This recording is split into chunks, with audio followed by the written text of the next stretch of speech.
उस कंपनी का सेक्टर और अपोनेंट बिजनेस की तुलना करें। कंपनी जिस इंडस्ट्री में काम करती है उस इंडस्ट्री के बारे में आपको थोड़ा बहुत पता होना चाहिए। सेक्टर की लीडर कंपनी कौन सी है, उस इंडस्ट्री में सबसे मजबूत शेयर किस कंपनी का है, क्या कंपनी के पास कोई कंपटीशन एडवांटेज है जिसको अन्य कंपनी अप्लाई नहीं कर सकती। उदाहरण के लिए हिंदुस्तान यूनिलीवर का डिस्ट्रीब्यूशन नेटवर्क ही उसका कंपटीशन एडवांटेज है, क्योंकि किसी भी एफएमसीजी कंपनी के पास HUL जितना बड़ा डिस्ट्रीब्यूशन नेटवर्क नहीं है और इसलिए आज हिंदुस्तान यूनिलीवर के पास हज़ारों प्रोडक्ट हो चुके हैं।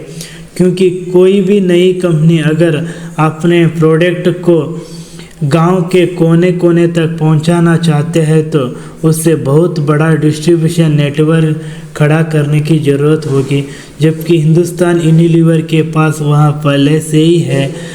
इसलिए वहाँ नई कंपनी प्रोडक्ट हिंदुस्तान यूनिलीवर को ही देना चाहेगी, जिससे कि वहाँ देश के कोने कोने तक पहुँच पाई है।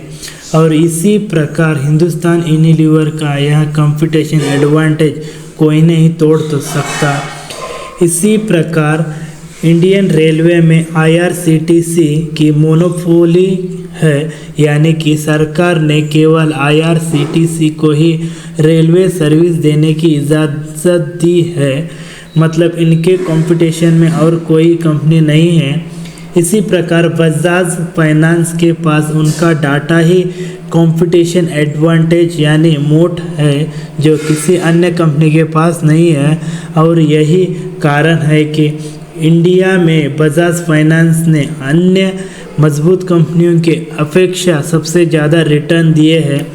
इसलिए किसी भी शेयर को खरीदने से पहले आप उस कंपनी में यह ज़रूर देखें कि कोई उसके पास कोई ऐसा कंपटीशन एडवांटेज था। इसलिए किसी भी शेयर को खरीदने से पहले आप उस कंपनी में यह ज़रूर देखें कि क्या उसके पास कोई ऐसा कंपटीशन एडवांटेज या प्रोटेक्शन है जो अन्य कंपनी अप्लाई नहीं कर सकती। अगर हाँ तो वह कंपनी फ्यूचर में अच्छी ग्रोथ दिखा सकती है।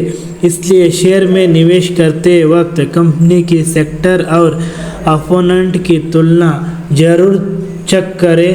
हमारे वीडियो देखने के लिए धन्यवाद। Thank you.